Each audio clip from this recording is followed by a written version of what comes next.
Hey everyone, PushingUpRoses here, and welcome to a creepy episode of That Time on Murder, She Wrote. The episode I'm discussing today is one of the most requested I get on this channel. It's called Lovers and Other Killers from Season 1, and it's by far one of the most well-written episodes from the show. Creepy isn't necessarily a word I'd use to describe a cozy murder mystery. I think they can have creepy or thrilling moments. That was typically Agatha Christie's style when it came to the genre, but ultimately a cozy-style mystery doesn't cross paths with a suspenseful thriller. However, Lovers and Other Killers definitely flirts with suspense and thrills, and even has a more ambiguous ending a la American Psycho. It also features an attractive young man who becomes enamored with Jessica Fletcher. His name is David Tolliver, and I'm going to read you a tweet that perfectly describes his role. Extremely disappointed that David Tolliver, Jessica Fletcher's brilliant and devious grad student assistant, who is possibly murderous but also deeply horny for her, does not recur?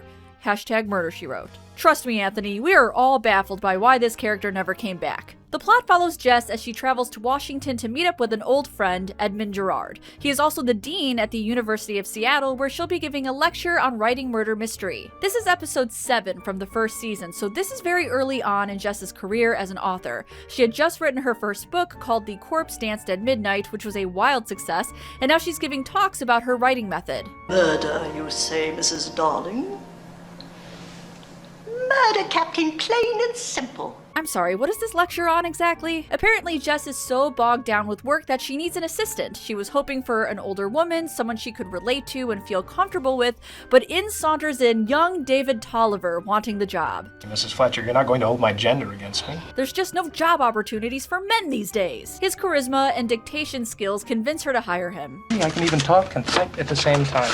I can also cut glass with my chin. What Jessica is not aware of is that he was previously associated with a wealthy, intelligent older woman named Alison Brevard. We meet her in the beginning of the episode. In her house, on a small table, sits a portrait of Tolliver and a friendly photo of the two of them. Hello, pizza? While in a drunken haze, she is strangled by a hooded stranger, though a few things to note. A, this facial expression can be confused for happiness, so maybe burglary is her kink. Or she knew her killer. And B, I love how she gets up to assist the assault. Here, just let me get up so you can murder me. Jess seems a little charmed by this younger man and hires him, not knowing what she's about to get into. She teaches a lecture the next morning, and there's a short scene where we meet another professor who is apparently cheating on his wife. It's a very short scene, but probably relevant to the story. When Jess gets home, David is already there in her apartment, just lounging on the sofa and reading her book. I want to point out the creepy foreshadowing this episode is doing, sprinkling hints of what David is really like, especially the fact that he is wearing similar glasses to Jess. They also have the same haircut, which is more of a crime of the 80s. He asks her out to dinner for Chateaubriand, leading us to wonder how a grad student has that kind of money. Jess feels weird about being on a so-called date with him, but he explains that he doesn't like his female peers and enjoys the company of more mature women. The date ends on a bad note as he's approached by a detective wanting to question him down at the station about the murder of Alison Brevard. After 2 hours of questioning, David reassures Jess that he barely knew the woman. Believe me, Jessica, it's nothing to be concerned about. Unlike my growing obsession with you, which is incredibly alarming. Jess decides to talk to the detective herself, and I swear, this sign said Brad Pitt. The detective tells Jess to stay away from Tolliver in some not-so-nice words. I admit he's a nice-looking guy, and I'm sure for a woman like you that kind of attention is very flattering. Oh god, stand back, she's gonna blow! Despite Jess only knowing him for 2 seconds, she doesn't believe David is capable of such a gruesome crime. I still don't think that he is a killer. Maybe he's not. Good talk. He says that evidence shows Tolliver and Brevard had a more intimate relationship where she would buy him expensive gifts. Still not a motive for murder, but his relationship with her is suspicious, especially when he denied it. When Jess returns to her apartment, she finds her briefcase tampered with, and David is there again, claiming the maid let him in. Jess goes from thinking the man is harmless and horny, which is the name of my autobiography, to being suspicious. David wants to explain. David, it's not necessary to. No, I have a right to tell you. He says that Brevard was a lonely woman with a drinking problem. She hit his car while inebriated, and instead of getting the cops involved, she wrote him a check. Jessica dismisses him for the day, wanting to think about things. Apparently, she didn't think too hard because she decides there's really no evidence to link David to the murder, and after seeing him at the dean's office the next day, she decides to give him a second chance. My god, I hate that sweater. Jessica receives a call from a younger lady claiming to have an alibi for David and tells her to meet her at the warehouse by the docks. Soon after, her husband accuses her of infidelity after seeing her on the phone, and honestly, I can't concentrate on this part because the music is so distracting. It sounds like the MIDI music from a Leisure Suit Larry game.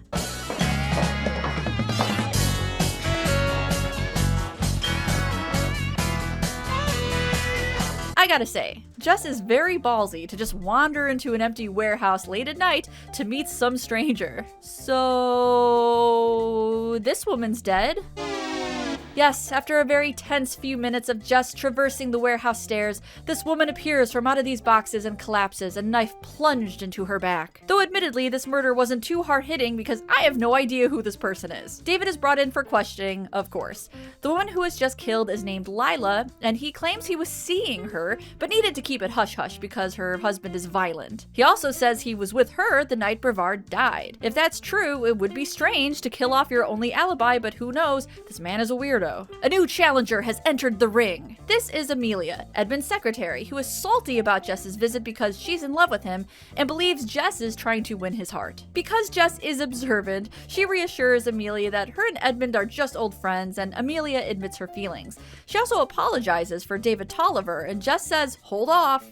Frankly, I'm not at all sure that he's guilty. He's not a murderer, he's just very randy. In the next scene, Jess looms over a swimmer at the pool. She interrogates Lila's husband, Jack, and once again, I'm distracted. I cannot stop looking at this guy on the exercise bike. He is trying so hard. Jack says that Lila was never involved with Tolliver and they were just friends, and Jess asks who was she involved with? Perhaps the professor from before? You ask a lot of questions. I'm nosy. I'm Roses. What follows is the best, most unrealistic scene I've ever witnessed. She begins spinning a yarn in the guise of a lecture, targeting the cheating professor and talking about alibis with him. He catches on and tries to answer honestly, and I just love Jess here. It is so scathing. Tell me about his alibi for the time of the woman's death. Why don't you ask someone else? Well, I'm asking you. Can you imagine being any of the students while this is happening? They must be so confused. Are they flirting or what's going on here? Jess later finds a note from David saying Professor Lowry called and wants to meet at his office at 9. This time she brings Mace, having learned from the warehouse incident. The intrepid J.B. Fletcher climbs the stairs and oh no, that shadow pushed that other shadow. Jessica is struck, tumbling down the stairs and wait. That's not Jessica Fletcher. Trust me, I zoomed in a lot. I guess pushing Angela Lansbury down the stairs wasn't exactly a wise idea. So much for the mace. David just happens to be there. I guess he followed her out of concern. Edmund rushes to the hospital and confronts David, saying his alibi about being with Lila is garbage. Because that night she was with me. I'm sorry, what? What the fuck is going on? After she recovers, Edmund takes Jess out for lunch to explain what happened with Lila, primarily how and why the affair started. I can't get over how many people just want to dump their shit all over Jess in this episode, even though she does not care and tries to get them to stop. David, it's not necessary to. No, I have a right to tell you.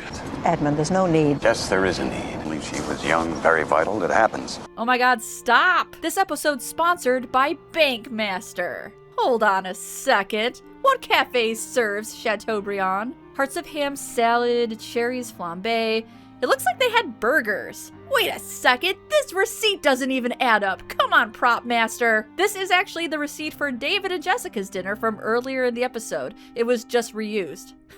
And you thought I wouldn't notice. Nice try, Murder, She Wrote. No continuity error is too inane for Pushing Up Roses. Also, before we continue any further, yes, I know, this is Peter Graves from Airplane. You thought I wasn't going to mention it, did you? Edmund further explains that he felt they were being followed by a black car anytime he and Lila met up, and that one time it even tried to bump them off the road. Jess remembers being followed by a car earlier in the episode after her date with Tolliver. Geez, she is spry for having just fallen down the stairs. The detective tells her that David has been released because new evidence led them to some other guy who gave a complete confession, so that's good, I guess.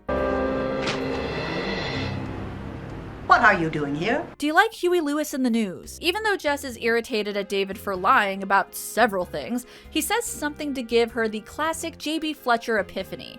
He implies the person that gave him the message about Jess meeting the professor could have been anyone and that he couldn't place their gender or cadence because they were whispering. It's time for a sting! Jessica tells Amelia that Edmund is now arrested for Lila's murder, and this prompts her to confess. She had been stalking Edmund, wanting to scare him for having an affair with Lila. She felt jilted, so she killed Lila and also pushed Jess down the stairs to frighten her and make her believe it was David. Apparently, Lila mocked her for her fondness over Edmund, which made Amelia lose it and kill her. I could have handled it.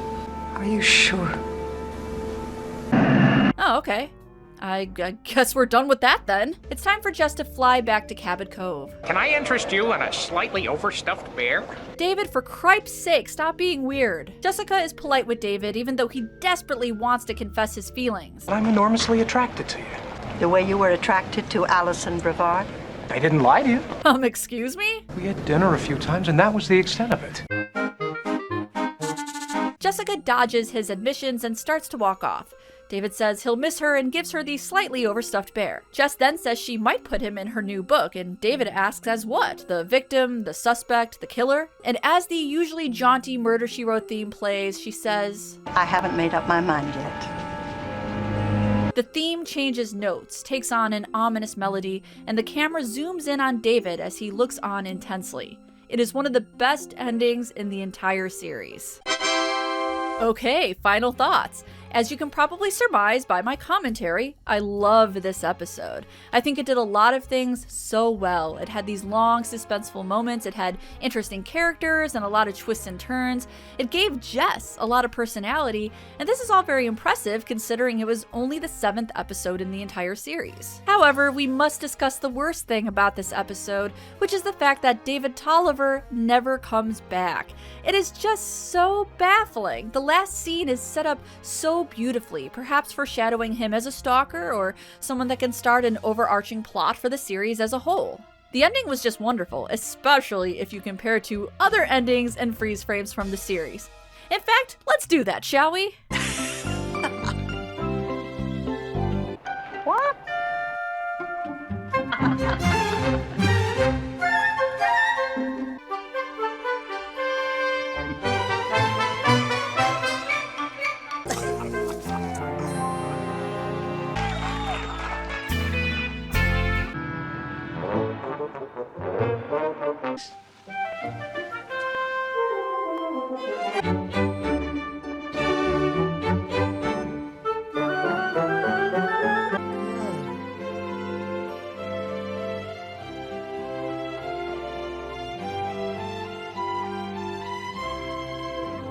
Obviously, if you've seen the show, you know that Murder, She Wrote never took on a larger plot that spans the series.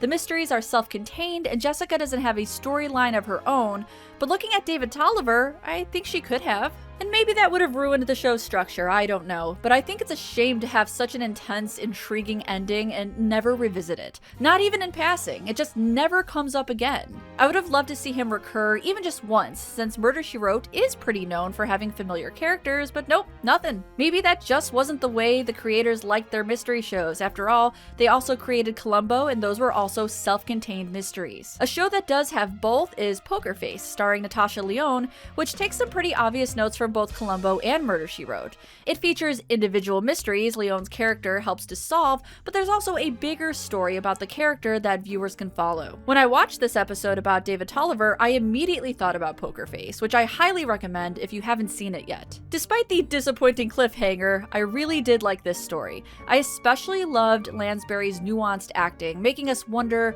how much Jessica does enjoy David's affections, as she is a person and has human emotions just like everyone else. The bonkers things that happen throughout, like the fact that everyone is sleeping with everyone, dull in comparison to the mystery of David and if something will happen to Jess. Even though Tolliver was released, I still think he is the murderer of his former sugar mama, Alison Brevard, because let me tell you, I studied this chin and I think it's a match. The episode also shows us how good David is at lying and getting people to set up alibis for him, so I do think he is the murderous type. There's a lot of missed opportunities here, but this is still a solid episode that I recommend you watch. And if you have any suggestions for a Murder, She Wrote episode that you're dying to see me cover, please leave me a comment.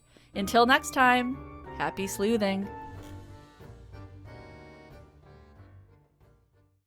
Hey everyone, thanks again for watching my video on this creepy episode of Murder, She Wrote. I'm sure you all have opinions on it as well. If you want to see more from me, I have a lot of videos on this channel, but first, a shout out to my patrons, for without them, I couldn't afford my therapy, and heaven knows I need that shit. If you want to contribute to me and the channel, please consider donating a few bucks, and if not, likes, shares, and comments are also appreciated. If you want to see more from me, I have a couple suggestions on the screen. On the right, you will find my last episode of That Time on Murder, She Wrote, where Jess plays a very convincing barfly, and on the left I have a review of Pizza My Heart, which you will just need to watch without a description. Trust me.